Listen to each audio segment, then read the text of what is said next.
Drains by James. Live Nation.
Haven't got the money.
super important.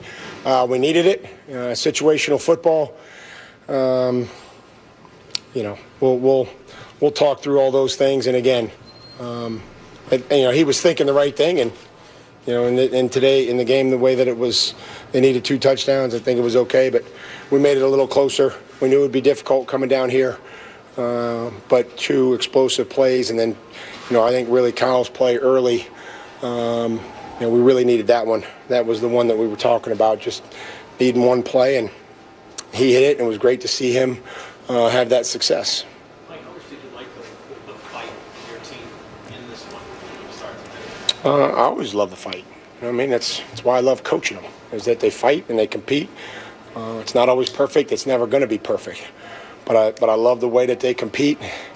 You're going to have some time that, if you strike out, you got to go to the dugout and be pissed for a couple seconds, and then you got to go play the rest of the game. So we tell them, take 30 seconds, be pissed, but we got to go play. And it was a long game.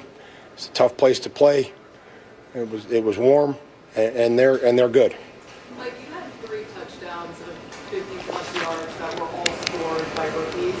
What does that say about their dependability and just being able to lean on some of their guys? Well, we're going to need everybody throughout this season. We're going to need everybody as this thing goes on. With Kayshawn being out, that was an opportunity for Kyle. With Ramondre being out, led more opportunities for Trayvon. He battled through. I got wore out running out there to see how our guys were doing as many times as I did. But I'm proud of the guys that battled and competed and laid it on the line. Mike, can you talk about the end of the first half sequence? Did you tell Drake to go down on purpose on first down? It was a huge play for us on 4th down. Got confidence in our guys. And so to be able to have confidence in them at that moment and them come through, that's about players and not necessarily play. So I was really excited and proud of Steph and Drake for scoring when we were and being able to end the half with the football in our hands. What about the first down? Were you working clock because of their time on situations? Like I said, we're just really excited that we could end the ball with in our hands at the end of the first half, and then be able to come out in the second half. We have to do a better job of trying to double them up, but we got some stops defensively. We went 3 and out a few times offensively, but in the end, we got the stops when we needed it. But how important was a touchdown before halftime? Huge. Obviously, with no points, I made a decision to go for it. I trust our players, and they came through. They made me look good. Why is it important for you to coach the rest of the staff? Well, I think that this, anything in life, you're going to have to certainly put some chips in the pot to be able to win something. You can't sit around and wait and hope that they, just hand it to you. And sometimes you can, but most of the time in life, you got to be able to risk something to get something in return. So you can't win nothing you don't put in the middle. 2 final questions. This turnaround of getting the points to end the half and they come right back, getting points. How nice was that to see from your team? Huge. And then we got some stops early. We, again, the first drive and the last drive were the worst ones of the game. Other than that, we got some stops in the red zone when we needed it. We got some 3 and outs. Guys played hard, and they earned being tired. And they are tired, and we'll have to get them back. And we got a short game, short week, and excited to move on. Final question. Is that a teaching moment for one player? Yeah, again, a lot of things happen quick down there, and situationally, it's important there that if we don't, come out of there with a touchdown, we have to leave there with points. We got to make it a touchdown game. We got to be able to make it a 7-point game there, and again, we want to be aggressive. We just can't be reckless, and I think that probably borderline on a bad decision. So, we'll continue to improve, and we can learn from that, and we can go from there. Last question. All up, let's call on 4th and 3 there. What do you think about the execution of the ball? The one we stopped them? Yeah, good. It was great call, great execution if we stopped them. If we don't stop them, it was a bad call. Thanks, guys. I got to get showered. Appreciate it. All right, Mike Vrabel's press conference is powered by Oakers Technologies. Our coach knows a winning playbook is key to success. And when it comes to your company's technology, the Oakers playbook has been unstoppable for over 100 years. So get future ready with Oakers, proud partner of your New England Patriots. And can I just highlight something real quick, Joe? Yeah. Mike Vrabel can coach. Okay, he can coach. And I'm sick of this indecision or that guy from Nashville that we have on who says he can't he can coach. He can coach. Now let's go to the quarterback who can play, and that's Drake May, who's at the press conference brought to you by your Chevrolet dealers. How would you describe that one? Man, it's gritty. So proud of this team. Just every week we're fighting. Some things aren't going our way. We're handling adversity, battling adversity. Defense is stepping up. What a complete game. That's what we said all week. Show up for 60 minutes. It was a good football team. We knew if we got up, they were going to come back, and they came marching back. And I was proud of the guys for standing up, especially our defense with the big stop. And just proud of this team. Greg, can you take us through first and goal from the one and the touchdown pass, please? First and goal from the one, yeah. Didn't get in the first 3 times, and called a play to get our guys involved, and Steph made a great play. I think Hunter was open as well, so Steph did a great job of getting 2 feet down. That was a toe tap extraordinaire. What's that feeling when what your coach is showing you guys with those play calls and going for it? Yeah, Coach McGinn, that's who he is. He's aggressive. He's not going to change. He's it's fun to listen on the headset and just hear kind of what his thought process is. And he's like I said, the best in the business, and I'm just thankful I get to play for him. Does it make you want to back it up for him? Yeah, I don't really need to try to play well. I don't really need extra. I'm trying to play well for this team, for this organization, and battle and fight out there for those guys. Yeah. Yeah, just Kyle got out the back door. He's fast. You're not going to catch him. Him and 32, Trayvon. If they get going, you're not catching him. So I'm just proud of him for stepping up. He only got maybe 1 target and made it count. So just proud of him for getting in there. Got a lot of reps this week, and I think there's some times on the tape where he was probably more open, and just got to look his way. How long did you allow yourself to get upset after that interception? Take us through that, and then Mike Vrabel said, give yourself a few minutes to get mad about it, and then come back out. Yeah, I'm not changing my approach. I wouldn't change the throw. I had Mac earlier. Just got to make it him or nobody out there out wide. You got to be mad at yourself, but you know that you have a chance either to go in a 2-minute drill to win the game or go in a 5-minute scenario to win the game. So that's this league. Just bouncing back from it, flipping the page. You want to throw things on the sideline, but the guys are watching me, and I think the biggest thing is just to get back out there and to show these guys we're ready to go for the next play. Somebody dig into you? Is that on the holding play? Dig in? Oh, that's every game. Something happens. Those guys did a great job up front this game. I think just trying to stand there and make throws. You're going to get hit, and that's this league. So you stand there and make throws. I didn't even notice it. So that's football. On the first down play at the end of the half there, how much of that were you thinking clock and just getting down, or were you legitimately trying to get it over? Yeah, I was trying to get in. Big Vita Vea. It ain't easy to get in with Vita standing there. So I know the clock. I think the clock's a thing. So I ended up probably working out for us, but we ended up scoring. That's all that cares. That's all that matters. You said you're going to take some hits. Obviously, they're from the pressures that they bring. How much of this game for you was just kind of standing in the pocket, staring down blitzes? Yeah, that's what it is. I think with Coach Bowles and what he does, they do a great job defensively. They're playing a little bit more aspiring, some 3rd and long. We got to do a better job of getting them 3rd and manageable. We got to do a better job of getting 3rd and short and making plays. But when we did, we're in 3rd and long. I was going to try to hang in there. There's times on 1st, 2nd down, I probably could have hung in there more. But like I said, just proud of this team. Blessed to play this sport. Man, it's fun out there. How do you handle 2 final questions? the quick turnaround now? Your mindset. Yeah, get on the plane. We'll probably watch some tape of New York. We got to flip the next page. It's a quick turnaround. We got one at home though, so looking forward to playing with our fans. Our fans were great out there today. It was cool. I feel like our whole side was Patriots fans, so that was pretty cool. Rick, you said heading into the week that this game felt like there was a little bit something extra to it. Does the win feel a little bit extra? Yeah, I mean, shoot, I think you're exhausted. The heat, the nerves, the making plays, the back and forth. I think that's what makes this sport so great. I think there's nothing like it, and Every win's crucial, every win's important, and we got to go back out there next week and get another one.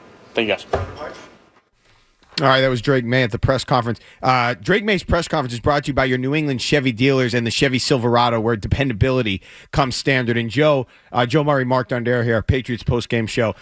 I don't believe Drake May on that sneak before the half there. I really hope he was not trying to score, and I don't believe him. I think it was a clock play, and I think they were trying to masquerade like they were trying to sneak it in, but take some time off the clock and then try to get it in. I know he was probably being a little coy about it, but I don't believe him. I think that was a play to bleed clock.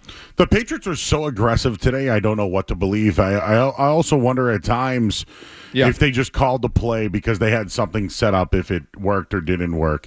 So we can get into that. That's a lot of the minutia of this team right now. They're good. They're Super Bowl contenders right now. They might have the MVP of the league. They're getting contributions from literally everybody. Drake May hasn't been his best the last couple of weeks. He just hasn't. Mm-hmm. They're finding ways to win, and now they do it on the road, Mark. Like today, listen, I thought the Saints was a trap game, and it was. I thought Cleveland would give him I thought last week would give him difficulty, and they did. I thought this was a spot they'd lose. And they went down early, right? It didn't look good. They were undermanned. They had dinged up injuries. They fought back. And this is why I bring up the Kyle Williams touchdown, got him back in the game. Trayvon Henderson had a bad injury, it looked like, at one point in this game. I mean, it looked like they had one running back left on the roster. Yeah. And then Henderson takes one to the house to essentially close it out. You did mention that he looked over to the sideline. Vrabel even talked about it. He said, when it works, it works. When it doesn't, right? That was today in a nutshell. It worked. It continues to work. They've won 7 in a row. I don't know who can beat them at this point because the Bucs had the recipe for it, and they did it, and the Pats still won. And the Patriots are coming up with clutch plays. They're sort of evolving into a different identity or a supplemental identity. We know that they're a team that is good throwing the ball. They play good defense. Their run defense is very good. But now it's becoming, okay, they're winning close games. They're winning in ways that maybe we didn't expect them to. They're kind of finding ways to win through some of these plays that Drake May is making. And I'm going to just say this one more thing about Drake May, Joe. He keeps coming, and I love that. He keeps coming. Even if he has a bad play, a bad couple plays, a sequence, he keeps coming, and then he's right back in your grill with a 70-yard pass or a 50-yard bomb to Mac Hollins or whatever it is. He keeps coming. He's undeterred by pressure in his face, and he'll do some things that are straight up magical in the middle of a game. Now, again, is it all good? No. He'll make some mistakes, but he does not let it go. He doesn't go into the tank. He keeps battling and producing in big, dynamic ways for this team. In a way, it's just a shame they couldn't convert after that unbelievable throw to Hollins. And the catch and the everything about that play, May stepping up and having the time, and then with a guy in his face delivering a dime in the bucket like that to just not finish the game there was disappointing. But again, then they get the chance to do it on defense, and the defense closes it out with a big stand. There's a lot of questions regarding what the coaching staff was today. 4th down plays, not going for it. Yeah. Drake May not running, throwing it, the interception. There's a lot there. All I can tell you is there were some things from Drake May today that I've never seen. That you mentioned the throw to Hollins. That thing was elite. The one where he somehow avoided the sack but moved the ball. Like a two-handed swim move. That was great. That was the Hollins. I mean, he was like a disgusting play. Ridiculous. I think you said off the air when we were watching in the conference room, you said you can't teach that. You can't teach any of this stuff. And just you brought it up before we went to the press conferences. Mike Vrabel can coach. Did you see him when they gave up the touchdown? He had the whole entire defense around. I was pissed they punted there. Oh, no, they went for it on 4th and 5, remember? And then they held him. He still brought the defense together, and it's almost like these are my calls, and I'm going to bail you guys. I heard a lot of bailout talk today. Yeah. They escaped that game today because Baker Mayfield and the Bucs were still going at the end of the game. It took a Stephon Diggs hands team to close things out. Yep. It took until the very last play. Patriots did it. Right now, man, this was a huge win. They came back. I gave a stat during the week that the Bucs were 0-2 when they trailed at halftime. It happened again in their third quarters. The Patriots' third quarters continue to be great. Normally, I would have an issue with a guy if he has a chance to end the game. Just get down, end the game. It is, that's it. But in Henderson's case, I like that he scored, especially with the percentages of onside kicks now in the NFL. It almost never works. Score, pad those stats, baby. Get another touchdown, feel good, and then get the win because they're not. I mean, I don't like that they scored the touchdown Tampa at the end there, but whatever. You got the onside kick. You got out of there with the win. They made the defensive stand when they needed to. And just to really follow up your point, because I want to make sure that this is emphasized, I agree with you. The story of today was the contributions by the rookies. That's a big deal, Joe. Even though it was just one catch for Kyle Williams, that's a big deal for this team, for this organization going forward. I mean, that's one of the best teams on your schedule. We were circling this game since the beginning of the year. There's going to be one of their tests. And two of the rookies came up huge for this team, something they desperately needed out of a draft class from last year. Any draft class, but a draft class from last year. 617-779-0985 is the phone number. More to come on the Shaw's and Star Market Patriots postgame show. But first, let's get to headlines with Joe Murray. Sports.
Down and 9+ from the 31. High formation, toss left. Henderson has it. Trayvon gets outside. Goodbye to the 50, to the 40, to the 30, to the 20, to the 10, to the house. Touchdown, Patriots. There's your ball game. 8-2, baby. Start the buses. We're coming back home on a short week. We need some sleep tonight. But we ain't getting any. Because sleep's for losers. We said that before. We are back, man. 8-2. Man, 11 straight weeks grinding, fighting, scratching. And the rookie bounces it outside. Nobody home. Bucks in an all-out blitz, trying to get everybody uptight. And I don't blame him. He just took it to the house, kid.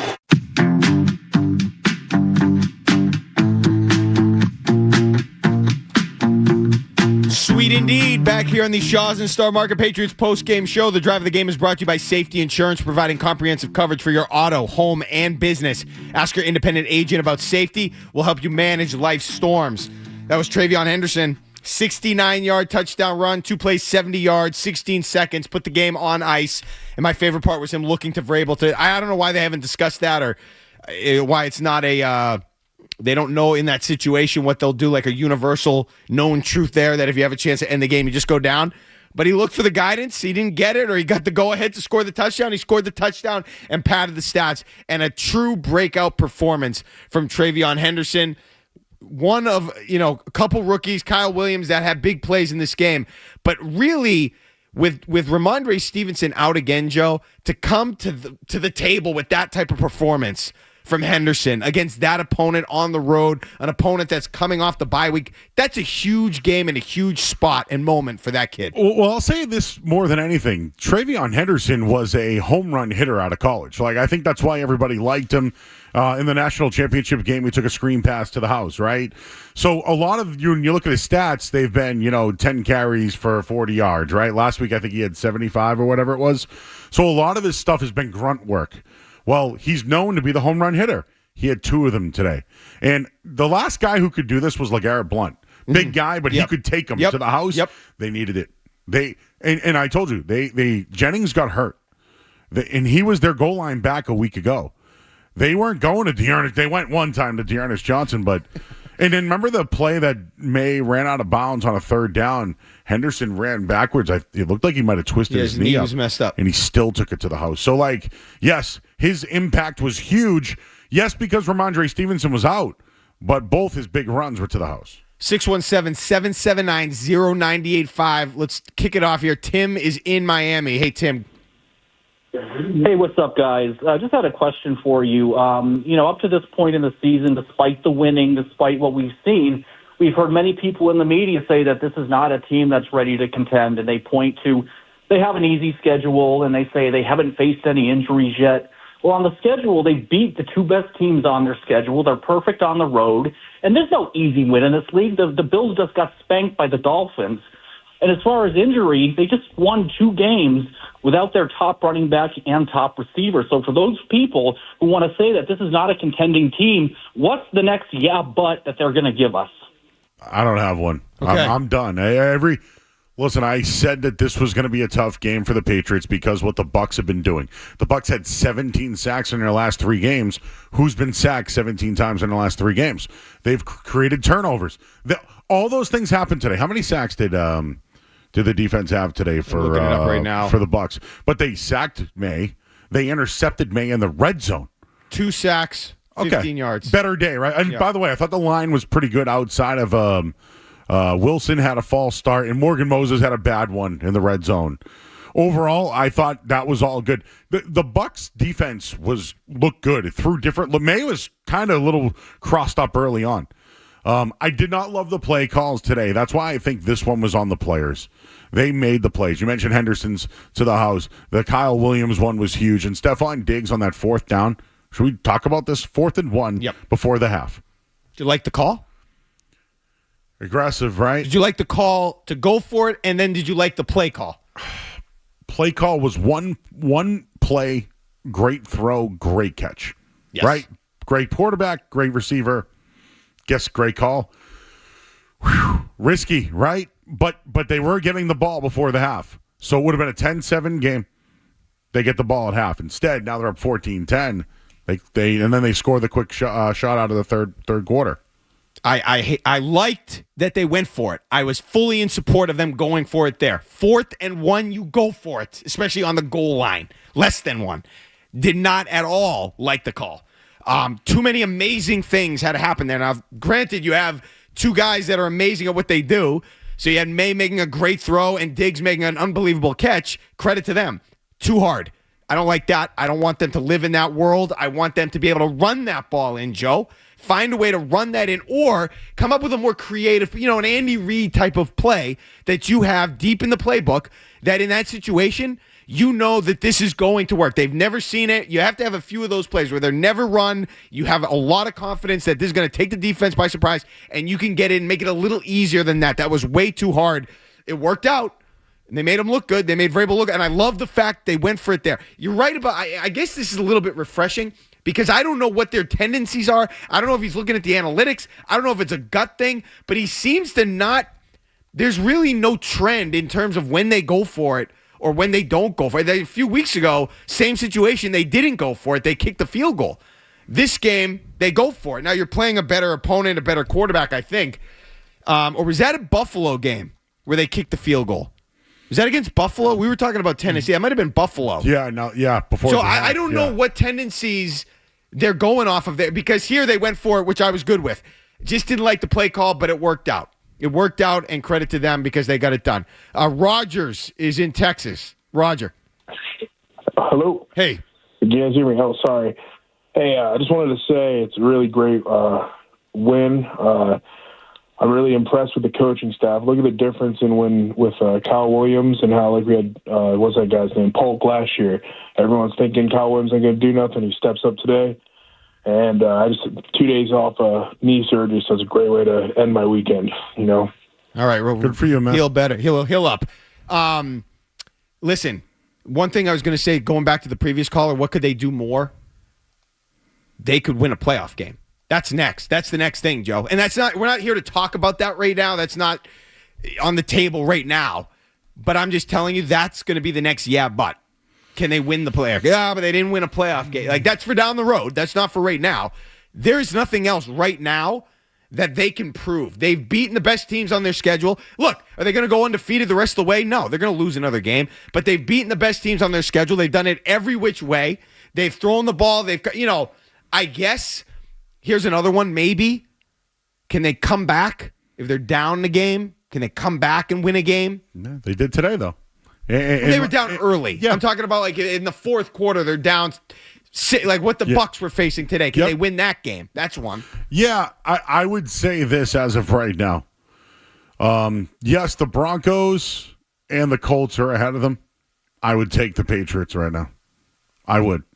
And today was the first time the defense gave up a running back over 50 yards on the ground. So what? Did it make an impact at all? They held off Baker Mayfield's 3 touchdown passes today. Yeah. And in the end, Baker had the late touchdown, but they made a huge play on him on a 4th down to win the game. It just, to me, I'm still going to be concerned about a short week against the Jets who won. I'm still going to be concerned about it.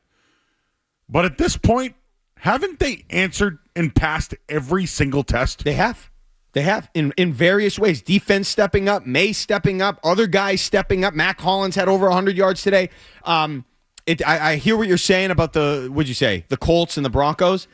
I still think they're going to be staring down the face of the Ravens and Chiefs when playoffs. Ravens won today. Chiefs, Broncos next week. I still think it's going to because they're going to be a lower seed.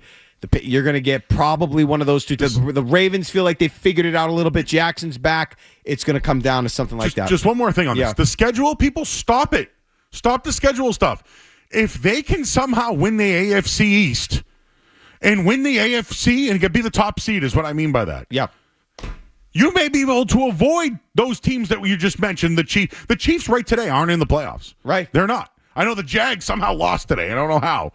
But this is what I'm trying to say is you could avoid them. You could avoid them at least early. It could be in on the schedule. Great. At this point, let it be the easiest winning schedule. Every game. Who cares? That's what you do with an easy schedule. You win every game. I'm not here for that conversation. I mean, I am 617-779-0985 if you want to do that.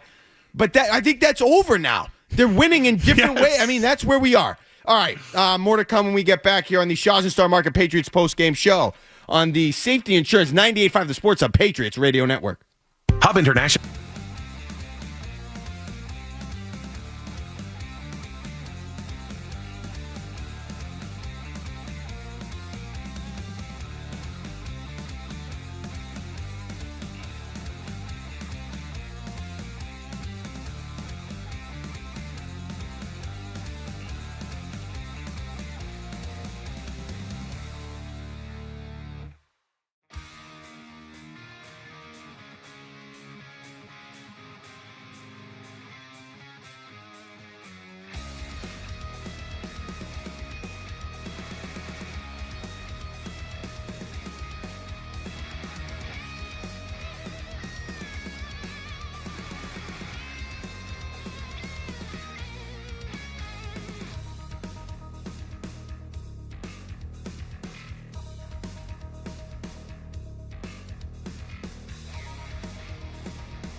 The left. Henderson left. He takes the snap. 4-man rush. Drake is back. He launches along ball. Firing down the right side. He's got an open man. Hollins makes the catch in stride at the 15. Tackled inside the 10. A perfect throw by Drake May under the red gloves of Mac Hollins. First and goal to go at the 8. And he gets croaked. Absolutely croaked again on the release this May. But he hangs in there and throws a freaking dive to Mac Hollins on the go route down the right boundary. Hey, Booty, Brady's out. No big deal. Next man up. It's Mac Hollins. You're the deep guy.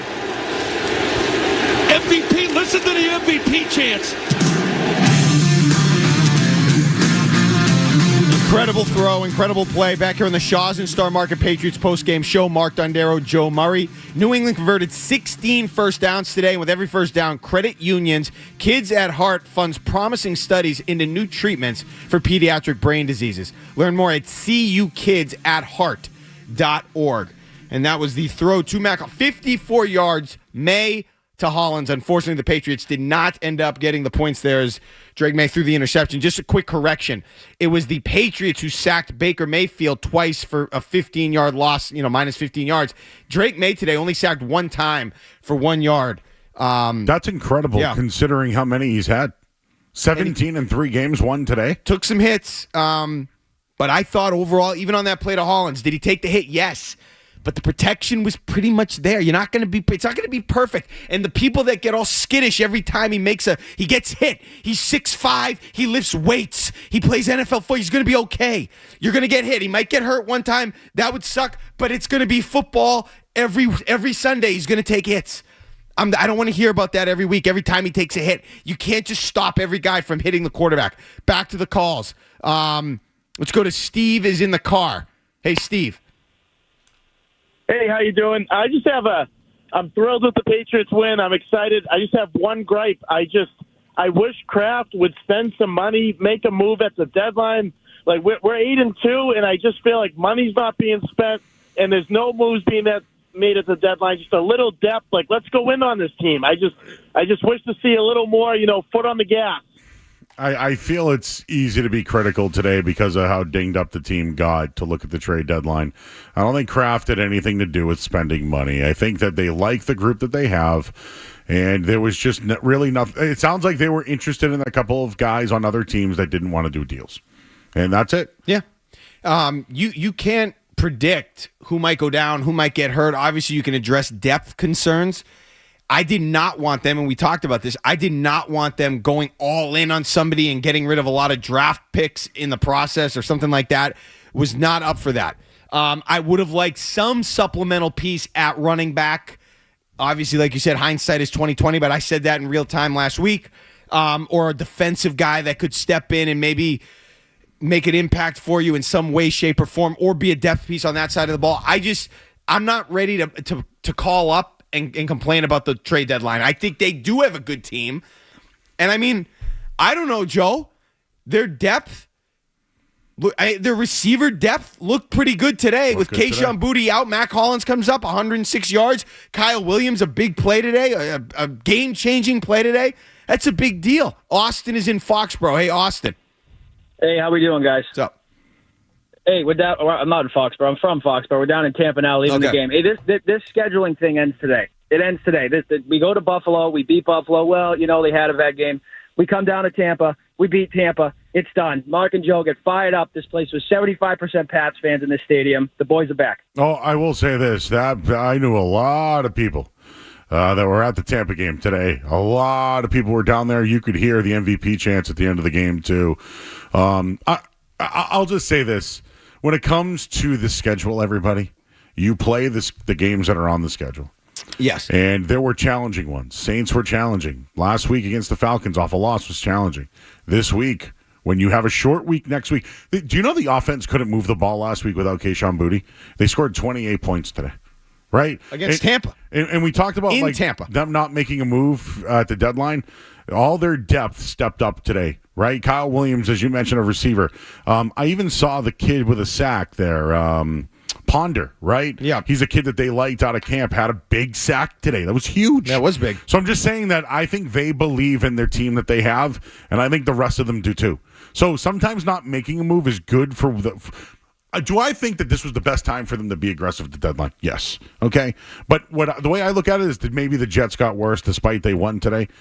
But for the most part, today showed that they believe in their depth, and it worked, and it won a big game on the road against a 7-2 team.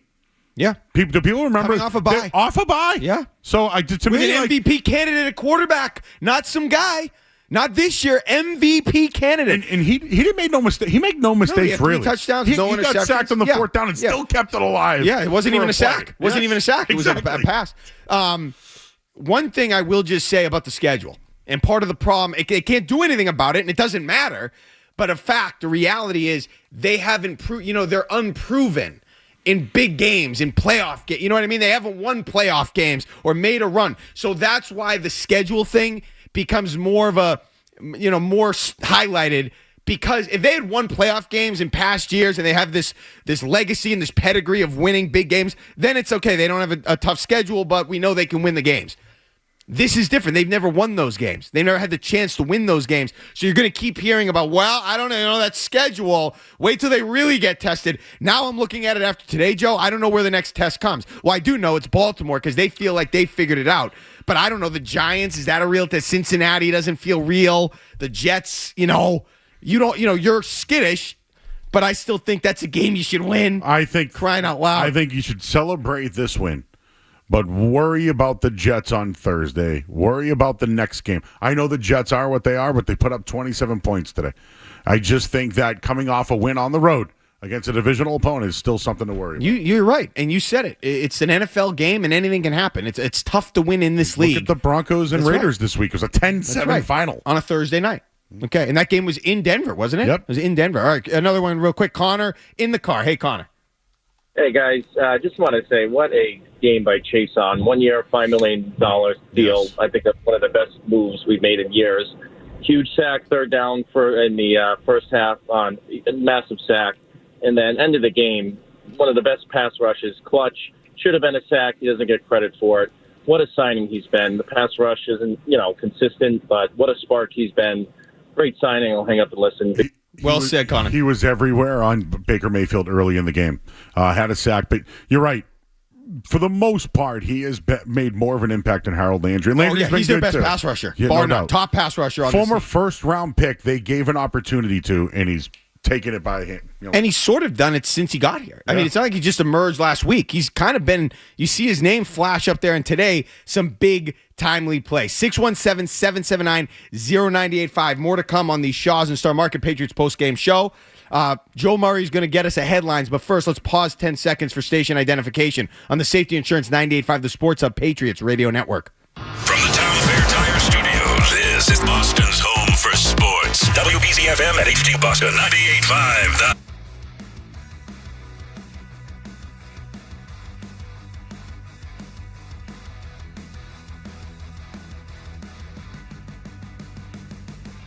In Tampa.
reaches up, comes down with the catch. What a catch. Touchdown, Patriots. What a catch.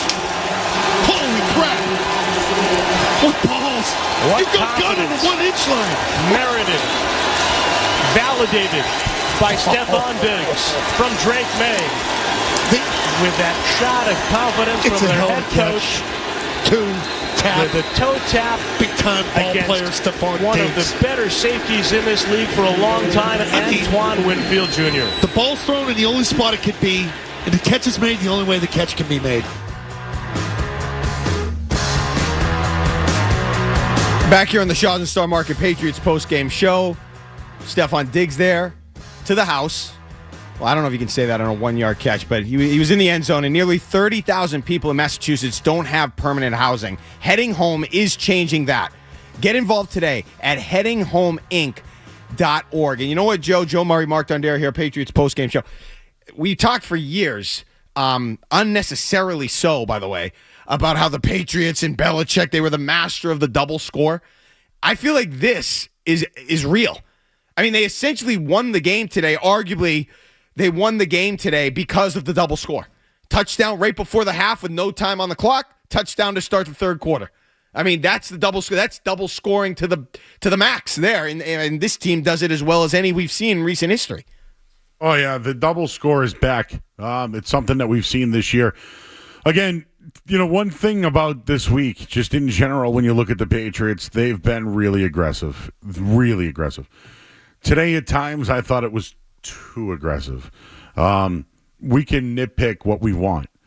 Going for it on 4th and 5, not going for it on 4th and 1. Like it was, I know it's field and all that. Yep. I'm sure analytics came down. We'll ask Bedard, right, about those 4th downs. Greg Bedard, 535, Boston Sports Journal. So just the coaching matters, everybody. And I know that it's all going to fall back on Drake May, right? What he's done, the deep ball to Mac Hollins was something else. It was a thing of beauty. There was some really nice stuff from him today, but I do want to look at the defense for a little bit today. They played Gibbons at linebacker. He somewhat made an impact. Gonzo, Ibuka, maybe Ibuka got the better of it early on. Woodson might have got beat on a couple of balls late. But this defense now, in 5 games this year, Mark, has given up touchdowns on the opening drive. Mm-hmm. In 10 games this year, they've given up points in 7 of them. They're still 8-2. Yeah, I could give you all these maybe warts that the team has. The coaching and the quarterback is the difference in every single matchup. Every one of them. I thought the defense had some timely moments today, and they are what they are, and they were today again. They're not a dominant unit. They're not going to have a nickname, the boogeymen or whatever it is, the Legion. It's not that good, but they play nice complementary football, and I thought the sequence they had to start the fourth quarter, I thought Spillane had a nice pass breakup. I think it was Otten that tried to get the ball, and they thought it might have been a fumble for a second. He had a nice reach around and knocked it away, and then Gibbons made a nice open field tackle to set up 3rd and long. The Patriots ended up forcing a punt. I thought that was a big sequence, and the defense obviously at the end of the game shut it down. Let's get Frank's thoughts, who's in the car. Hey, Frank. And I just wanted to remind you guys that actually we did come back from and win a game late against the Buffalo Bills. Okay. No, no, that's not true. The Bills tied. The Bills tied. No, we won it. It was like in the last 2 minutes we won it with a field goal kick. Yes, but it was 2020. The Pats almost blew the game. Facts. Look, I'm just dropping facts. No, you're right. And when I brought that up earlier in terms of things that they could overcome or whatever, I meant what Tampa was facing today. Yeah. Down 5, final 5 minutes. Can you find a way to get a drive together to come back and tie or win a game? They really haven't had that happen. They've won some close games, some late games where it was close and they had to find a way to close it out. New Orleans, or when he hit the there were games this year where Drake May last week showed clutch. Yeah, last week he had that nice play. So no, they have yet to go down by like double digits and come back and correct. And I'll look into it again. But just to be clear on that Buffalo game, they had the the lead the entire game. It was Josh Allen that came back and tied it up, and then Drake May went down and won the game on a field goal. That was clutch. 7 plays, 37 yards, and they kicked it with 2 minutes ago. But it was a tie game. That's right, 20-20 on the road. It's a big moment, right? Huge moment. I mean, look, we're nitpicking, but I'm just saying, if you're talking about like Aaron Rodgers is one of those guys. He rarely came back, despite all the greatness, and won games late when he was behind in the fourth quarter. I'm just saying, if we're talking about getting really into the weeds, we could talk about that. But that is something that could stay up there, stay on the board as something that they still need to check off. But today's not the day for that. Kate is in New Hampshire. Hey, Kate. Hi, it's Kate and Cody. We're in the car. We were just saying we're happy to watch the Patriots win. And we also thought it was great. Henderson at the end kind of looking at Vrabel just to make sure it was okay to score. It was a really selfless play for the good of the team versus kind of padding his stats. I thought it was hilarious. I thought, it was a good thing that he looking for the guidance of the head coach mid-play. Fine. I probably would, like I said, normally I'm for just taking the knee there, ending the game's over. But I appreciate the fact that he was able to get another touchdown, another breakaway run. Do you know what? I know this. In the end, I'm kind of glad they had the opportunity for the onside kick, right? You can work on some things, and Stephon Diggs came down with it. It was a huge play. Let me ask you this, and we can ask Greg Bedard when he joins us around 5:35. Trayvon Henderson, obviously a big game, stats, 2 touchdowns, the breakaway runs. Does this change anything now with Henry? Like, is he a problem now? Will other defensive coordinators have to account for him a little bit more? Was that just a couple big plays he was able to take advantage of today? I'm going to say because he's a rookie, it's still a couple of big plays. Okay. I think I want Ramondre still running the ball between. And listen, in pass protection, they put Hunter Henry back there today. Yeah. So by the way, he sacrificed his game, huh? Hunter Henry? Oh, man. He's doing all the dirty work right now, and I don't know if he gets called enough because he is such a good tight end. But, like, putting him in the backfield to help block so, Henderson can be a playmaker, it's selfless, and that's why he's a team captain. It's selfless. It's looked like he's sort of been on different pages with Drake May at times the last couple weeks. Not in a good way. And I know what you're saying. He's sort of taking a backseat, selfless and all that. Here's another thing. Couple other things in terms of Hunter Henry. I thought this was a sneaky big play in the game when he executed a screen pass right before the half. That might have been, and maybe this is hyperbole, that might have been the best screen that the Patriots executed all year. They have not been good with screens this year. He tripped over his own guy. But if he didn't, that could have been a touchdown. But I think he got the first, or he got close to the first, and they got really deep penetration after that play. That was it was timely. They needed something to kind of get them into that scoring zone where they could go for it on 4th down and all of that. I thought that was a big play in the game. And another thing about this game that I like, they sort of kind of got away from it later. Early on, they were really hammering some of those shorter routes, those little comebacks, slants. Pop Douglas had a slant where he gained a nice chunk of yardage. I want to see more of that, Joe. I want to see more of those hitches, slants, easy kind of drive starting, rhythm building throws and plays that I thought did Drake May well in this game, especially on the road against a good defense. I want more of that. Some guy says we're killing him because Tampa still had 2 timeouts and they weren't running out the clock. I would just like to say it wasn't us that was running the football looking at the sideline wondering what to do. We're commenting that the rookie had enough foresight to look at the sideline if he should go down or not. What do you mean we're killing it? We're just some guys just coming at me about things that we're killing Henderson? No, we're killing this guy because you know how we mentioned that Henderson could have just went down? Yeah. The sideline did tell him to score the touchdown. Yeah. Because they had 2 timeouts. Well, the game I like to call people out when they're wrong. Yeah. You're wrong. They won Hey guys, the Patriots are 8-2 and have won 7 in a row. 5 of them are on the road. They play the Jets next week. Like, this should be a party today. The rookies played well. The draft looks good. Drake May threw an interception in the red zone and they still won the game. Like, all their free agents are working. Mac Hollins, Stephon Diggs. How about Chason? Everything is turning up Patriots. Nobody saw this coming. The win total was 8.5. They have 8 wins. Josh McDaniels, I didn't think would work. It's working. Mike Vrabel, I didn't think would work. It's working. I'll take all the L's you want if you want to blah. Nobody saw this. This is improbable. This is incredible what they're doing right now. Mark, I never thought they could do this. And then, the schedule this, the schedule that. They just went into Tampa and beat Baker Mayfield, one of the MVP candidates of the league, off a bye. And were down early in the game and had injury after injury and won. Now they play the Jets and they got to kick their ass this week too. Good. I can't. That was a rant. I'm sorry. I love it. Keep it coming. I can't get over the dynamic. I mean, this is what we dreamed of. Without being over dramatic, Joey, this is what we dreamed. The plays that Drake May is able to make is what I literally dreamt of. With the dynamic ability to throw the ball down the field. Yes, he'll make those mistakes. He'll make some mistakes. He'll throw an interception every now and then, even though he's cleaned that up by and large. He makes these throws down the field. Matt Collins over the defender, or in the bucket, dime, swim, move, jumping, getting dragged down in the it is everything you want your guy to be. He's tough. He's a grown-up. He's mature. He's a leader. He's smart. I mean, it's everything you want. It's everything you want, and they're executing, and it's everybody's is feeding off of it, and Jeff is in Vermont. Hey, Jeff. Hey, guys, great show, great game today. I got no complaints, but we got to start talking about Diggs maybe being the MVP over Drake May.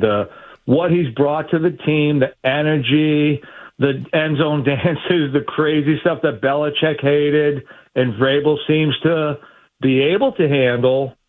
It's exciting to watch. Thanks, guys. Thanks, Drake May. Thanks, Bob Kraft. All right. I completely disagree. And thank you, Jeff. May I just bring this up? Chris Godwin was one of the big names in free agency, and he said he didn't want to come to the Patriots. Good. They signed Stephon Diggs instead. Diggs has been excellent. Excellent. He is not even in a conversation for MVP over Drake L. May. I don't even know. I just made it up. Lover? I made it up. All right. I made it up. I should have said F. It's not a conversation. Okay. It's just not. And he's been good. And he's so steady. When they go to him on third down, and I know one of the plays, it was on May because he was late with the throw and it was a bad throw, but you just feel so good about Stephon Diggs being involved in the play. And I love that. And that's what you want. He's unflappable, whatever it is. And he's just a guy that will make a play and not be afraid of any moment out there. And he catches the ball and he gets open and has a knack for the end zone, has a knack for making a big catch and good play. Like, he is a guy that they needed desperately. And to be honest, Joe, if he's not a number one receiver, he shows up in a number one way enough for me. He might not be the traditional number one in terms of volume or Megatron or something like that, but he shows up in a number one way enough for me, and it's working. It's working great, and he had some huge catches today. He only had 5 of them. And he had the catch on the onside kick, just to throw that in there. 617-779-0985. This is the Shaw's and Star Market Patriots postgame show on the Safety Insurance 98.5 The Sports Patriots Radio Network. This is Bob Sosi, AutoFair customer and voice of the Patriots, inviting you to score unbeatable prices at one of their 7 AutoFair locations across New Hampshire and Massachusetts. With over 2,300 cars in stock, AutoFair has the car you want at prices you'll love. AutoFair makes it happen. What the is going on? Where's all this water coming from? I think, and it's just a guess, it's coming from your roof. Hottie? Yeah, it's me, but listen, you've clearly got roof issues. Oh, I got issues, all right. My ex-brother-in-law, did my roof like 10 years ago. He must have it up. Yeah, so call 44 Beantown. Beantown Home Improvements will give you a free estimate right away.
Hollins in motion to the right. Then the Pats go right to left. The I formation, an alert at the line by Drake May. Play fake to Henderson, steps up, lobs the throw to the right. It's caught and run by Kyle Williams. Peeling way to the 40. 35-30, 25-20. Speeding down the right sideline to the end zone. Touchdown, Patriots! You gotta be kidding me. I thought they're running out the corner. Josh McDaniels sends Hooper in for Hunter Henry. They bring a fullback in. They go super tight. They bring Hollins in motion, which is indicating we're going run front side. It's a play fake, and it's a deep drag left to right by Kyle Williams, who's been on the side of a milk carton, who's officially off of it. That's what I'm talking about. That's how you respond, Kyle Williams. Wow.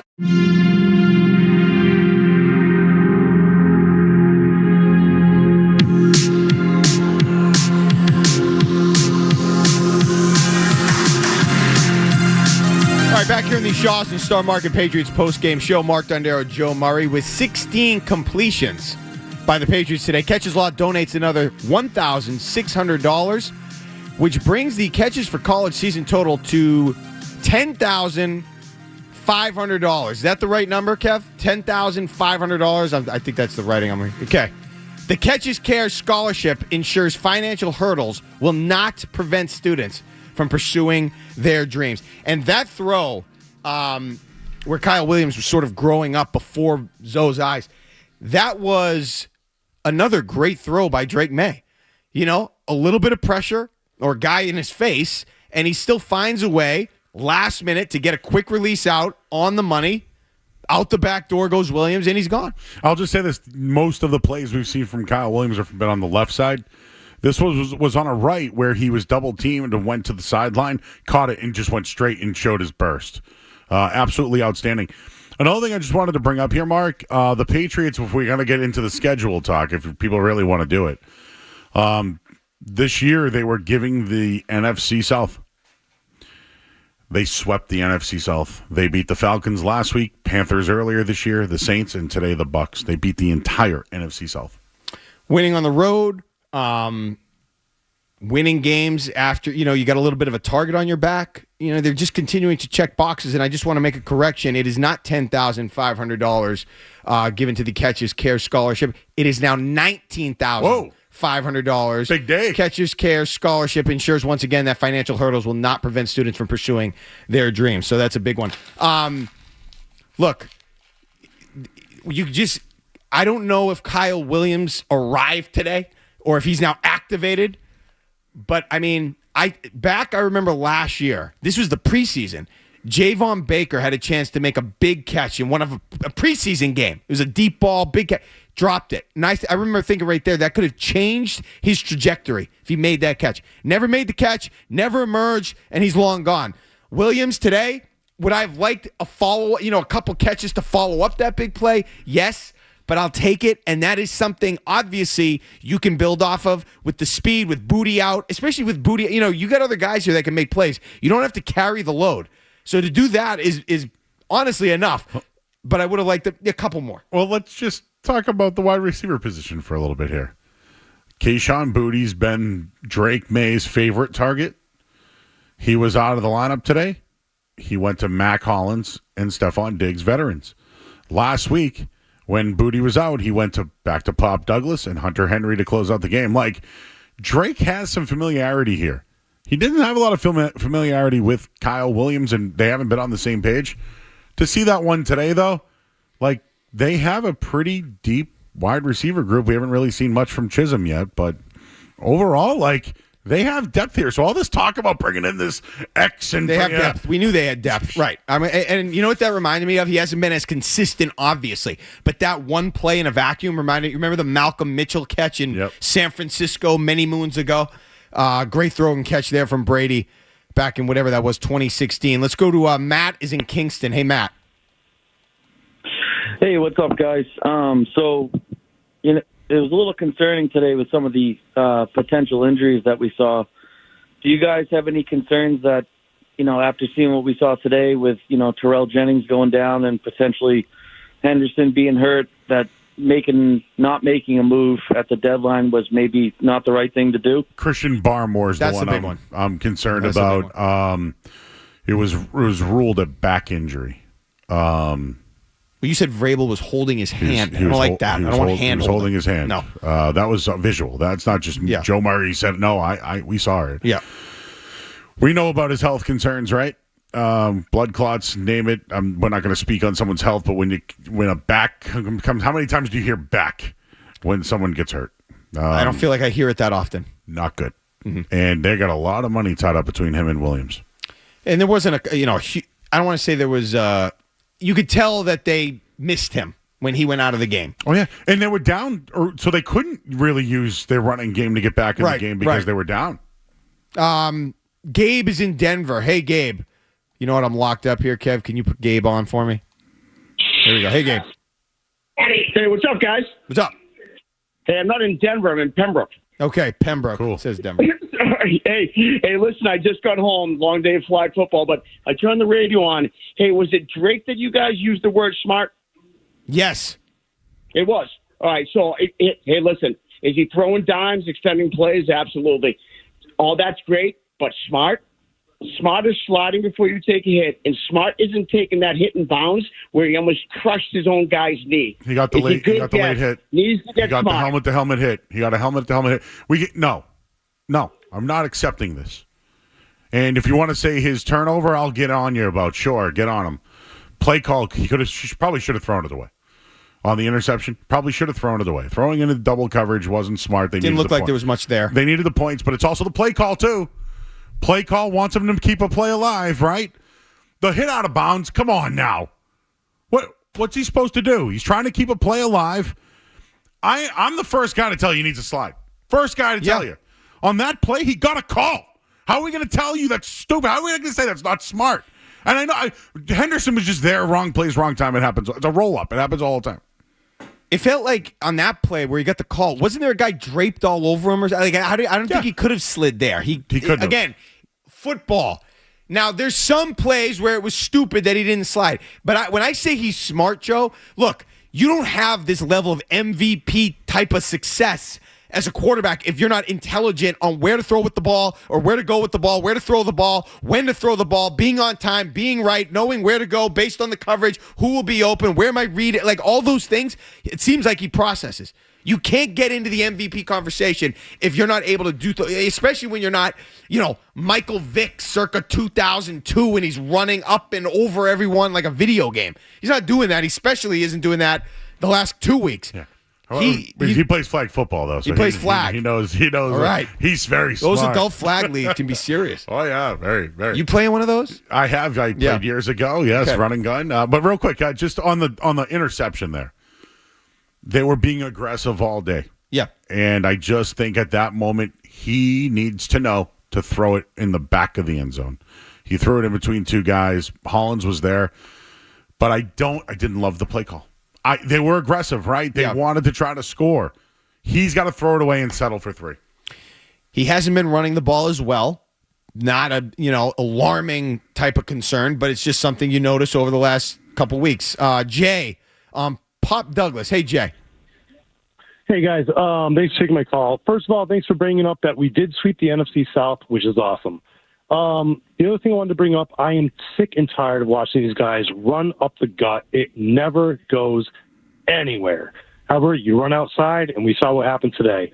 The other thing with Pop Douglas, I don't hate Pop Douglas. The guy's a good player and everything like that.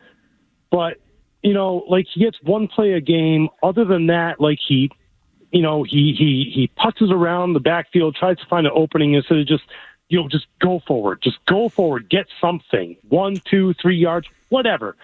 Don't sit there and dance around the backfield. Thanks, guys. Yeah, I will. The play that they lost this year, was it the Steelers? I can't remember when he didn't get to the sticks. I think it was Steelers. Play was there. He shouldn't have danced. Yep. That was a mistake. And he's been benched since, and he's made huge plays. I think right now he's a gadget guy, and they were a little light in the backfield. I think that's why they went with some of the under rounds back there because they didn't have anybody else. They don't want to go to Dearness Johnson because he's not ready to go yet. He's had experience, but I think they want to see if Pop can break one because he has. And he's been, you asked me a week ago, I'm thinking about, is he the best receiver on the team? And then somebody else will emerge, and Booty goes out, and you never know. Was he a big factor in the game today? No, he still made a couple plays, but I think just based on their roster and what they have, Joe, they're going to need him. Like he could be the guy that makes a big play in a playoff game that changes the game. I mean, they don't have, like we said, with Diggs being what he is, as good as he's been, there's no Gronk out there. There's no alpha, dominant, Hall of Fame bound. Diggs might go to the Hall of Fame, but you know what I mean? Right at this stage in his career, physically just so dominant, you have to get him touches. It's going to be who's open, who's feeling it, who does it that day. They need a gadget guy, and he's the guy. That's the guy. All right, when we get back, Greg Bedard of the Boston Sports Journal is going to join us on the Shaw's and Star Market Patriots postgame show. But first, let's get a headlines from Joe Murray. Sports Hub headlines presented by Celsius Energy Drinks. All right, we're going to talk to Greg Bedard.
by Eastern Mass's leader in drain cleaning and pipelining, Drains by James. Slow drain?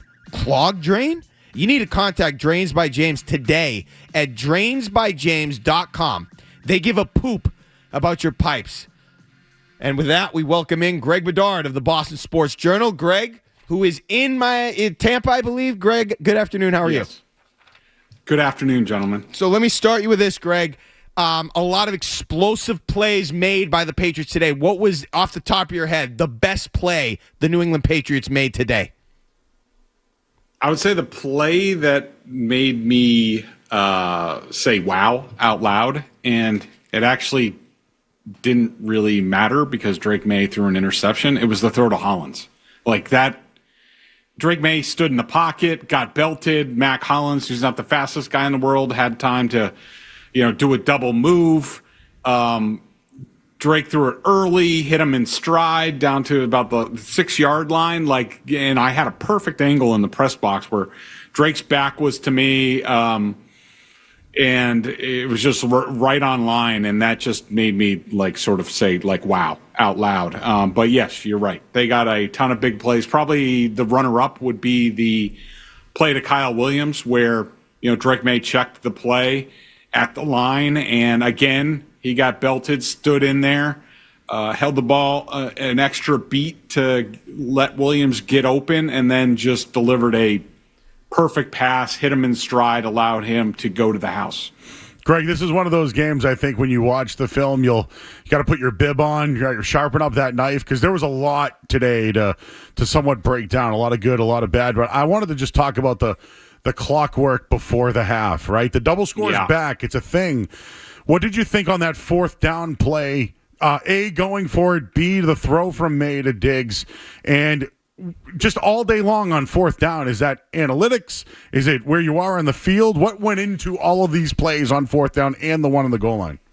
Well, let's rewind and let's talk about the first down play, because live and on replay, I thought that Drake May basically gave himself up. Correct. And I think that Vrabel ordered him to do it, wanted to burn clock, which I didn't have a huge problem with. I thought it was a smart thing, definitely risky. When you're looking at a defense with Vita Vea on the other side. And I think that, and by the way, Vrabel, I asked him about it. Tara Sullivan followed up in the postgame press conference. He was asked twice about that play and just wouldn't answer the question. So to me, that means Mike Vrabel doesn't want to lie or anything like that. So, yeah, I think that he was playing the clock there. And you're tempting the football gods there. I think the football gods kind of hit back a little bit on the next two plays. At that point in time, I would have just taken the points because, look, we definitely pushed the envelope here, trying to get cute with the clock, which I don't disagree with, but you're definitely gambling there. And so at that point in time, I would have been like, all right, somebody's trying to tell us something when we get stopped in the next two downs. So I'm just going to take the points, tie the game. We had the ball to start the second half. But I think Mike Vrabel, I think he went for it. I don't think it was analytics. I think it was Mike Vrabel knew what he did on first down. Because of that decision, he was about to cost his team a touchdown, and he pushed the chips all the way in, doubled down on that sequence. And like everything else this season to this point for the 8-2 Patriots, everything's coming up Patriots. I mean, it couldn't have worked out any better. I mean, we talked about it, just the way May looked. He looked so bad and unathletic. He's not that. Yes. I don't buy it. And I know they're saying whatever. Trayvon Henderson today, Greg, a dynamic. 14 carries, 147 yards, 2 touchdowns. I asked this to Joe earlier. I want to get your take. Is he, based on that performance in Tampa against a quality opponent when they need his production, is he a problem now? I mean, is he somebody that opposing defensive coordinators are going to have to think about a little bit more? Or was that just kind of one big day? The rookie had a nice moment and we need to see more from him. I think the latter. I think that, and now I've been trying to get a look at the second play. I definitely took another look at the first one. And from what I saw, he basically wasn't touched. So you're talking about really good execution, and obviously the speed, the afterburners are evident to everybody. So that makes it go from a good play to a great play. No, I don't. Until they start to utilize him in the pass game more, and I don't know. I don't understand that. Looking at it coming into this game, the Bucs were one of the worst teams in the league at covering running backs, and you could see it was evident on film. I don't know if this is. I think it's more of a Drake May doesn't like to take the check down for whatever reason. I thought it was going to be a big check down game, especially early for Trayvon Henderson, because like Levante David can't cover anymore. But he only had 1 target, 1 catch for 3 yards, which just surprises me. He's got the home run element, but I still, based on today, I just went back and looked at it. If my math is correct, so he certainly had the 2 big runs. He had 12 other runs for 23 yards. That's 1.9 per play. Yeah. So, no, I don't think he's a problem. His speed is a problem. If he gets a crease, he's gone. Whether it's kickoffs or what have you, I think that's evident. But as far as we need to game plan for this guy, no. Just a real quick follow-up on that, Greg. Obviously, at the end of that run that sealed the game, he was sort of looking, Henderson was, to the sideline to get a direction. Yeah. Was that a mistake scoring there? Or should he have just knelt it and ended the game? I would have, but I'm just checking. So that made it 28-16, and they did not go for 2. They took the kick. No, I didn't have a problem with it. I mean, the Bucs were basically almost out of timeouts at that point. I think they had 2 left because the Patriots hit it on the second play on that drive. They're up, 2 scores with, not much time left. I didn't have a big problem with it. I think Vrabel looked at it. It's funny. I saw Trayvon, break into the open field, and then I looked at the sideline to see if I could see anything about anybody telling him to do one thing or the other. I couldn't from where I was. He obviously checked with somebody. I don't know who he looked at on the sideline, but they said go for it. I think they kind of wanted that celebratory type of thing, and I don't have a problem with it. Just to add to another rookie, Kyle Williams with the touchdown. Usually we've seen him on the left side of the field. This was on the right side. Drake May threw in between 2 guys, and then it was just wheels to the end zone there. But what did you see on that play? And I know you were in Tampa. Was there a large contingent of Patriots fans there? Yes, there were. Basically the lower bowl behind the Patriots bench was like all Patriots fans. What I saw in that play, he actually was on the left. If I recall correctly, It was a crossing route from the left to the right. And what was interesting is that, and I asked Drake about it in the postgame press conference, Drake checked that play at the line. So it was supposed to be something else, and I wouldn't be surprised if it was supposed to be a run. He alerted the play, changed the play to the second play call, and I think he thought that he was going to get man-to-man. He ended up doing that. I thought this was another example, and there were a handful of these plays in the game where, especially against, because you're not quite sure what you're going to get from Todd Bowles as far as coverage and pressure. So Drake has to hold the ball a little bit longer to let them declare, and he held on to the ball a little long, took a hit as soon as he delivered it, and just delivered a perfect pass to Kyle Williams in stride. He was able to put the afterburners on. It was a thing of beauty, exactly how you draw it up. All right, more to come from Greg Bedard of the Boston Sports Journal here on the Shaw's and Star Market Patriots postgame show, including I want to ask him about Drake May's MVP candidacy after what we saw today. That's coming up here again on the Shaw's and Star Market Patriots postgame show on the Safety Insurance 98.5 The Sports Hub Patriots Radio Network.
Gave up, I think it was 1 sack. Overall, how'd you see the protection of May in this game?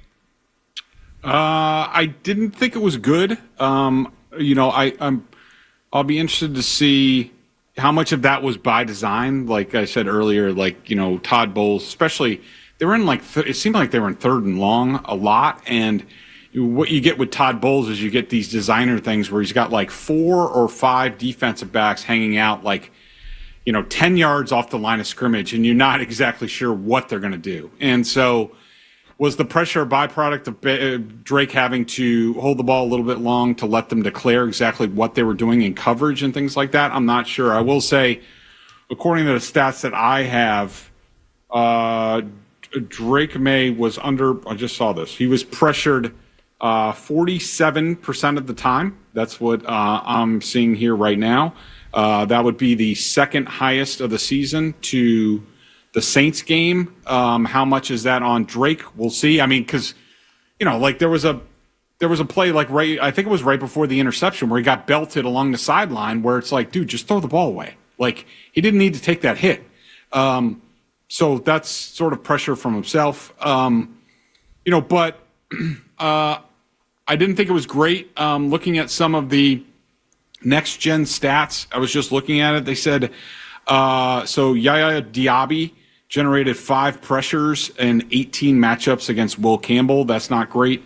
And they also had Vita Vea tied a career high with 7 pressures on 26 pass rushes. Most of it appeared to be over right guard and right tackle. So I would say I would say pass protection and pressure continues to be an issue for this team of late. Greg, the Patriots didn't make a move at the trade deadline. As aggressive as they've been all year long, they were a little conservative there. But how did you think the team responded to that? And I guess where I'm going with it is their pass rush. I thought Chason was outstanding today. Even Ponder had a sack. A lot of depth stepped up for the Patriots today. But do you think that the pass rush was good today based off them potentially not even making a move at the deadline?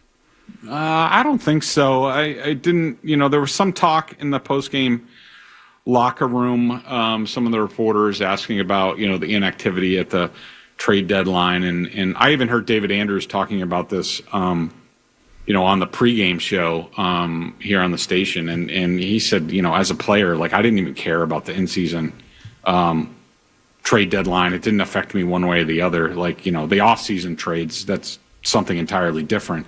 But this was a game in, tough conditions with the humidity, rained a little bit.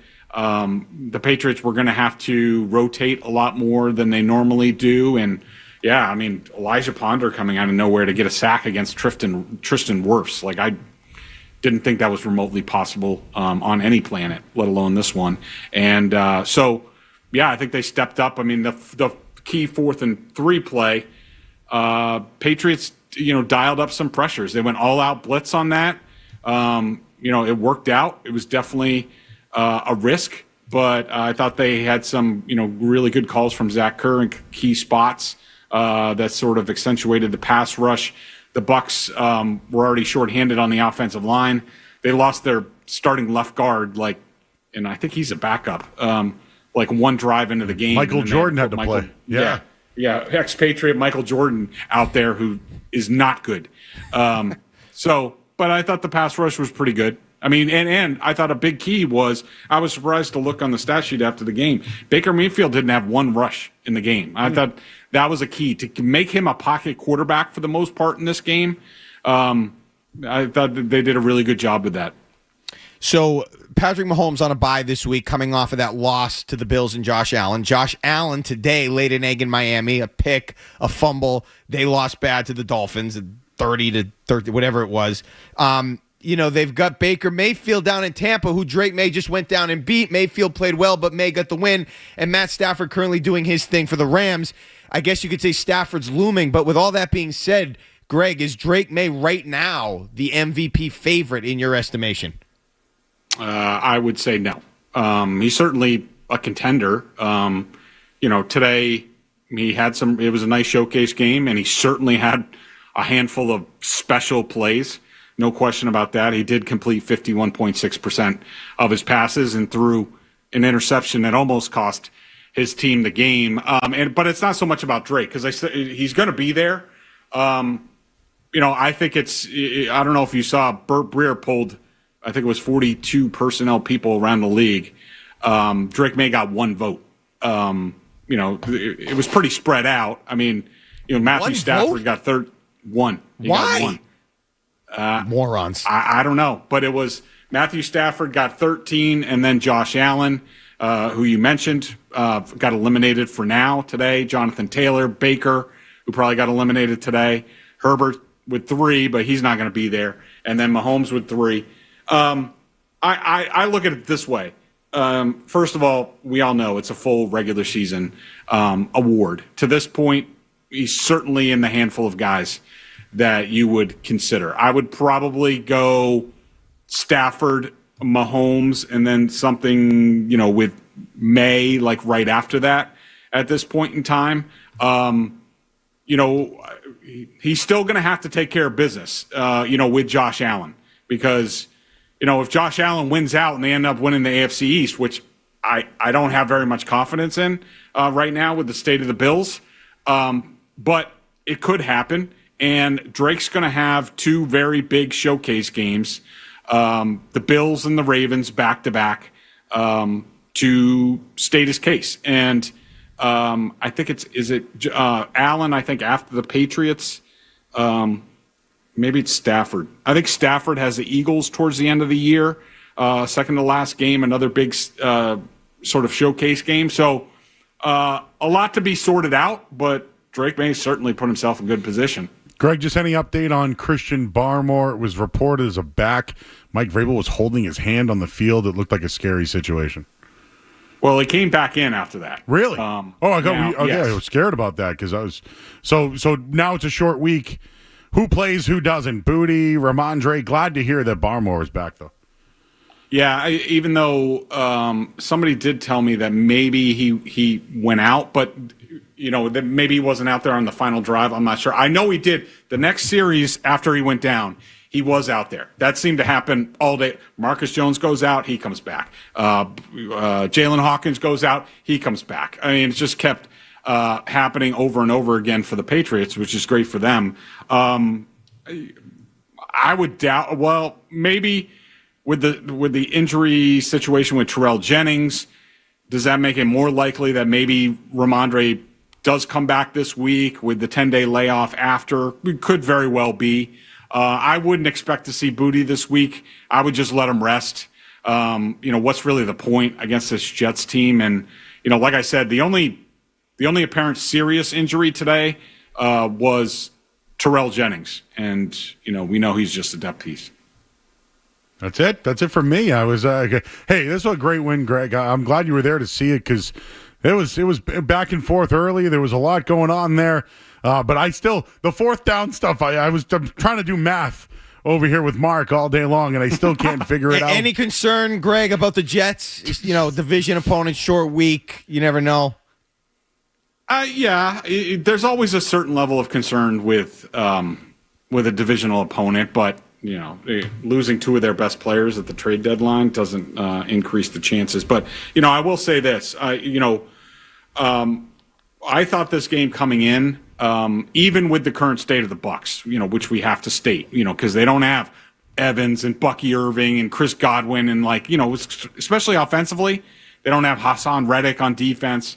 They're kind of like the half Bucs at this point, but still being here, and maybe I would have felt differently if I watched it on TV, but being here, the conditions, playing in this place, how the thing went down, how they got contributions from just about everybody, I came away very impressed with this victory, and I feel better. If I had any doubts about whether the Patriots were a true contender or not, they checked a lot of boxes for me today.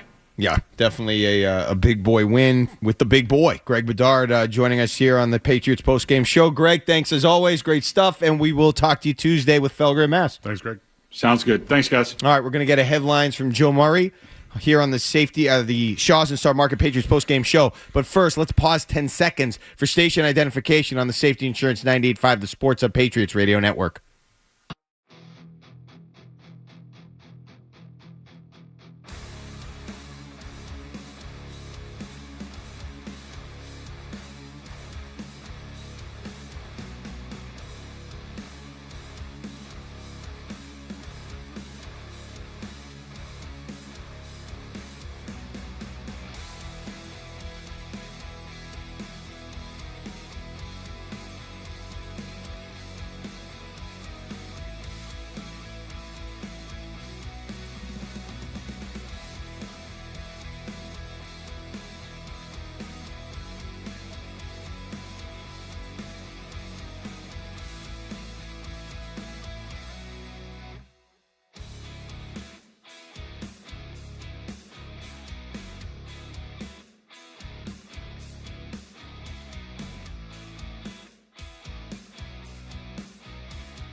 things to touch on. Yeah. One is, the MVP gets the most valuable player. I don't understand how Patrick Mahomes is ahead of Drake May to begin with. I understand, Patrick Mahomes is the top 30 contender, all right?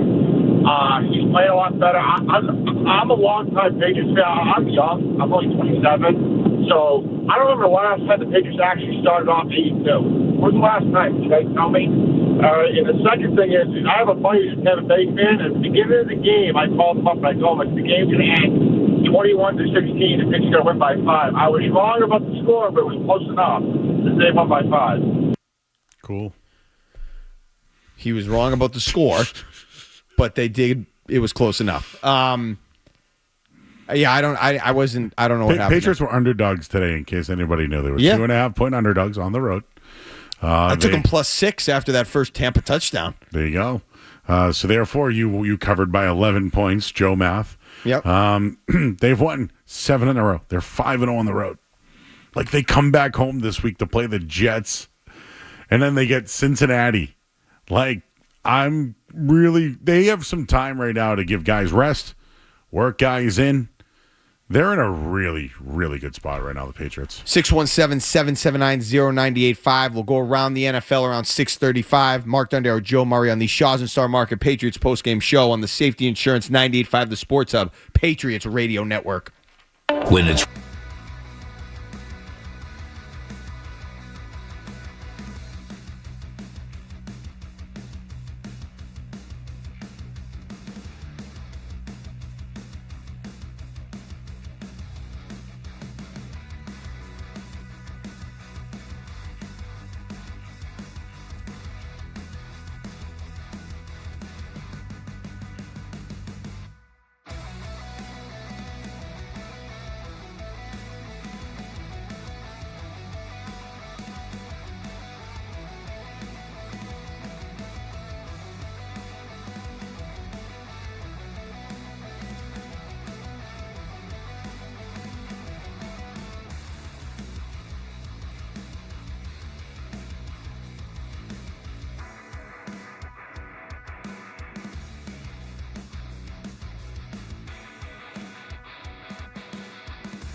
the defense. It wasn't that big. But I thought that was a nice moment for them coming, especially that play call to be aggressive, to get Mayfield the way they got him and to end that drive. That was a big that was a good job by the defense in a timely spot to get it done. And I thought that was going to be something. I think that's something that they can build off of in terms of complementary football and doing stuff like that. That was a good moment for them. Do you think they can contain now whoever's the quarterback for the Jets this week? And we'll get into that coming up in a little bit, but maybe that's something they're working on, is containing quarterbacks and letting them beat them with their arm.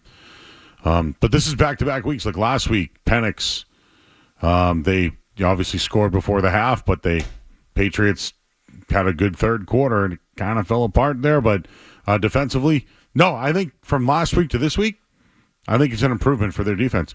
I mean, they gave up 20 points today, but you mentioned the garbage touchdown. Yeah, that was at the end of the game. I mean, look, they know what I love about where this team is. They know what they are, and they know how they want to win. Okay, they want to be able to win games with Drake May. They want to be able to win. They're not afraid to get into a shootout. They're not afraid to be in a game where you have to score points because they feel like May will make a play or the defense will make. Like somebody's always making a play. That's the best part about what they're doing right now. Somebody always steps up, whether it's May makes the play, or Chason makes the play, or Henderson now breaking one, or any one of the receivers that has had a big game. They've all had their own sort of signature game. Douglas in New Orleans, and Hollins today, and Booty the other day. And I mean, they've all had, and we haven't even talked about the tight ends who have been pretty good. They didn't do much today. Those guys have been pretty reliable and steady. I'll say on the defensive side of the ball, though, I don't think I had Jack Gibbons leading the Patriots in tackles today. No, I don't even know who 10. that is. Yeah, number 51. He came over from the Titans as a free agent. Another one of those guys that came in there today. But I just didn't think they would plug him in for Christian Willis, who missed time this week. Ellis, sorry. Yeah. But, hey, there he is leading the team in tackles today again. No, he was good. He had some good ones, some big ones that put them behind the chains or off schedule or whatever you want to call it, that helped lead to punts or whatever. Look, again, the complimentary part of it, I think everything is sort of in rhythm right now. When they play offense a little bit better than they play defense, but they play defense well enough to supplement what they do offensively. Can I give you another one? Remember when Mapu got knocked out? Penalty, yep. That really was a penalty. That was a penalty. Like, that was... I don't know if I want to credit Mapu for taking one for the team. Right? Because that was a tight end right over the middle. They were about to drive, go right down the field. The penalty pushed him way the hell back. Yeah. Like, I'm just saying that, like, maybe they had to have coached that. Hey, watch for the crossing route. He took a big hit. He came back in the game later on. But, like, these are the guys I don't expect to be on the field late in games. Yeah. Gibbons and Mapu. And here we are. They're winning another game today. I would say if we're going to talk down, bigger picture, macro type of stuff, my individual biggest concern, because they've checked so many boxes, I guess my concern, based on my knowledge of playoff football and all the things we've seen over the years, if they're down in the fourth quarter, can they come back? Can they make that play to win the game? Can they execute enough down the stretch? And I feel like they could. They've been in situations where it's been tight, where it's been close. They haven't done that exactly, where they've executed or pulled off this ridiculous comeback down 10 in the fourth quarter or something. So I guess if we're nitpicking and we're looking ahead, playoff situation or something like that, that would be my concern. Can that happen? But we're not there yet. And they're not getting into that situation. Credit to them. All right, when we get back, we're going to go around the NFL. But first, Joe Murray is going to get us updated here on the Shaw's and Star Market Patriots postgame show with the headlines. Sports Hub headline.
Jaws and Star Market Patriots Postgame Show. Mark Dondero, Joe Murray.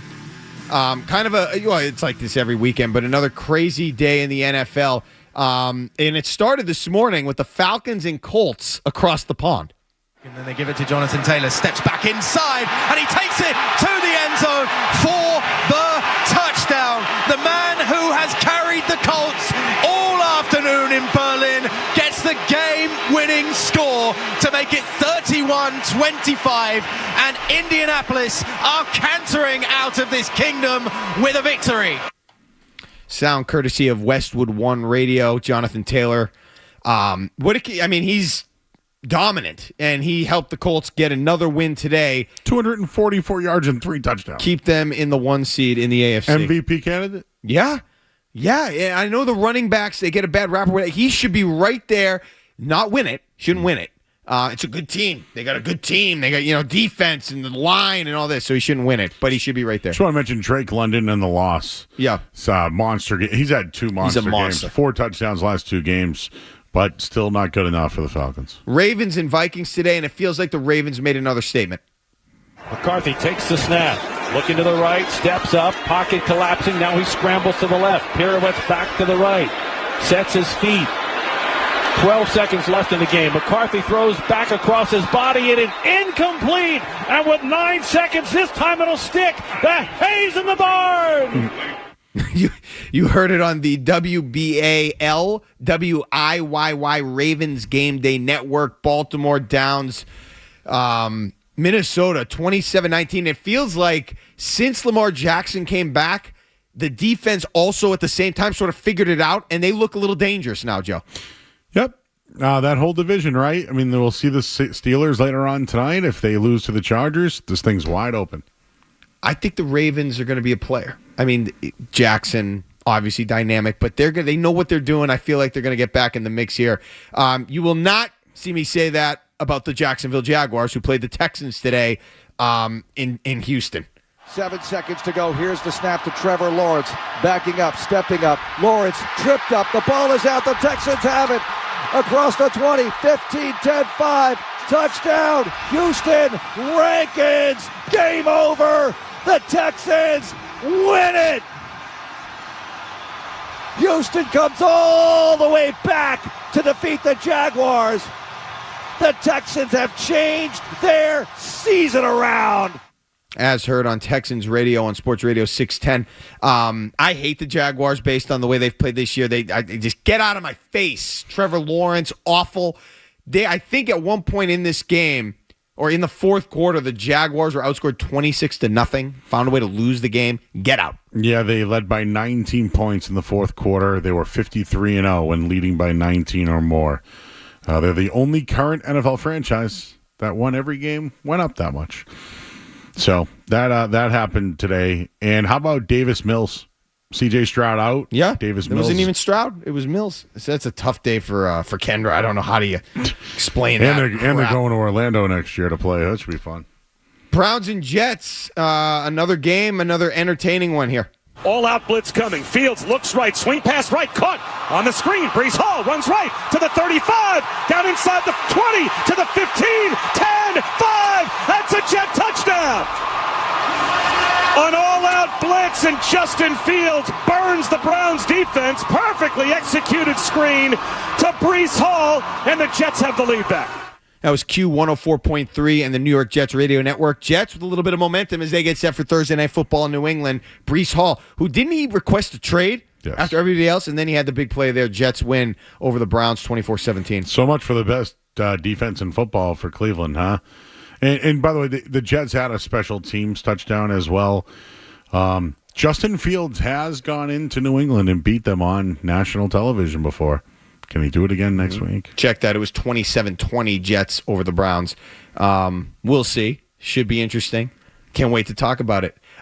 Maybe the surprise of the day, what the Bills offered up today down in Miami. HN the pistol back. They pitch it to him. Left there he side. goes. And there he goes. He's gone. 20, 10, 5. Touchdown, Miami. HN, have a day. Oh, my gosh.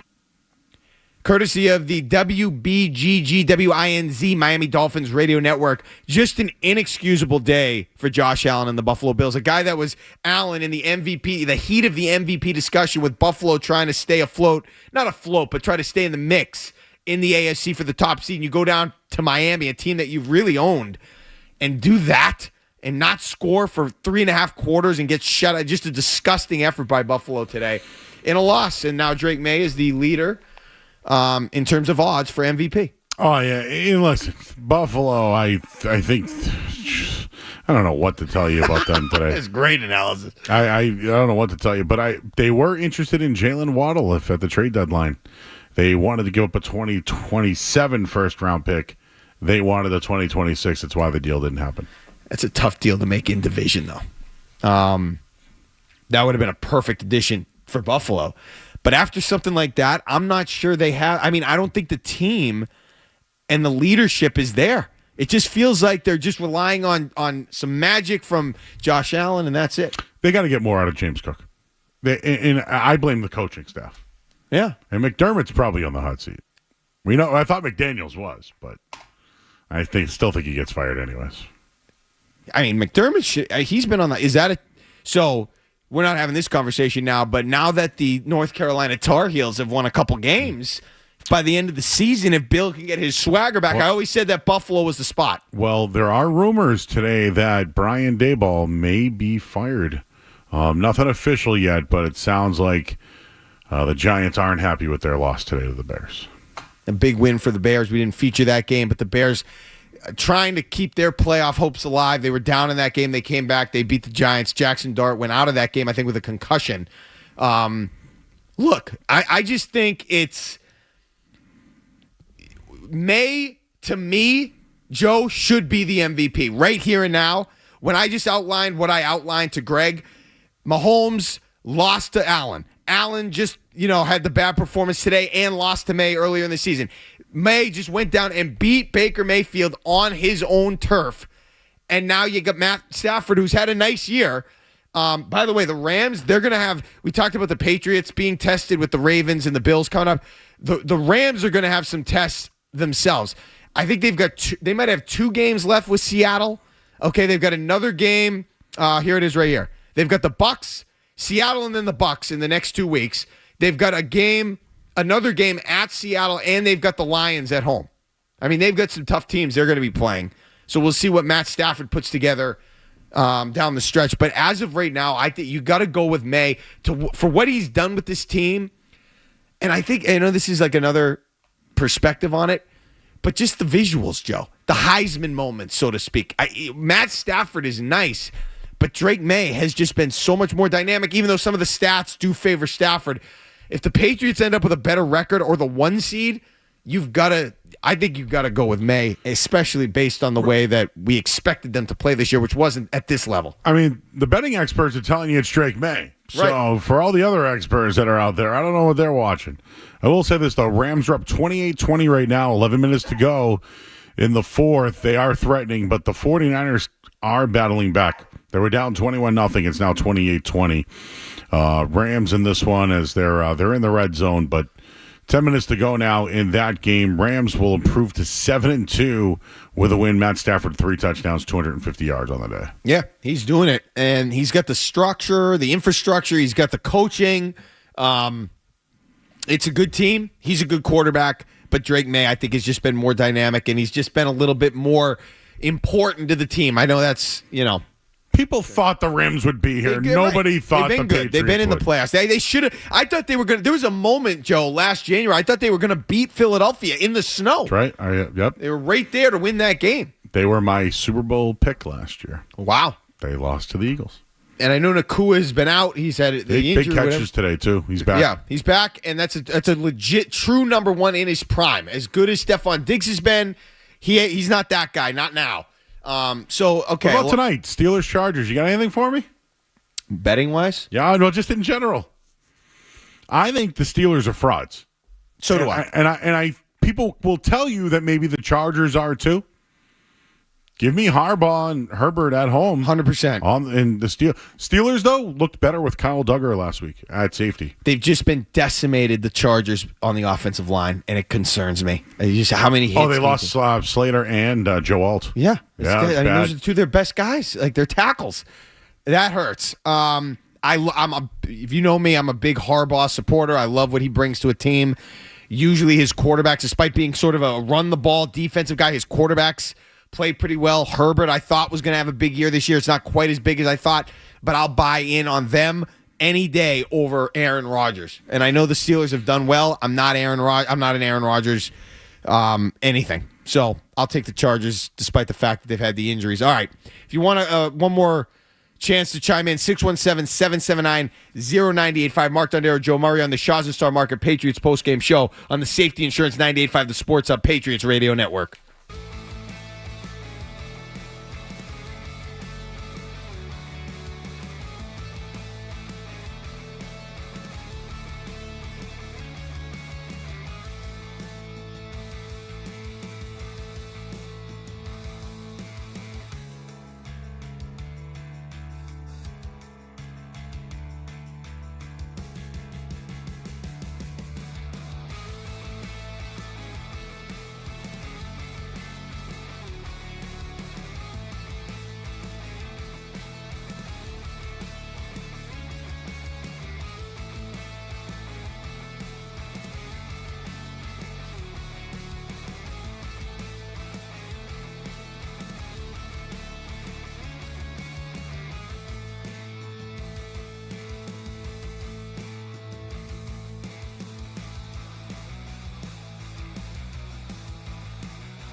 Fields burns the Browns defense. Perfectly executed screen to Breece Hall, and the Jets have the lead back.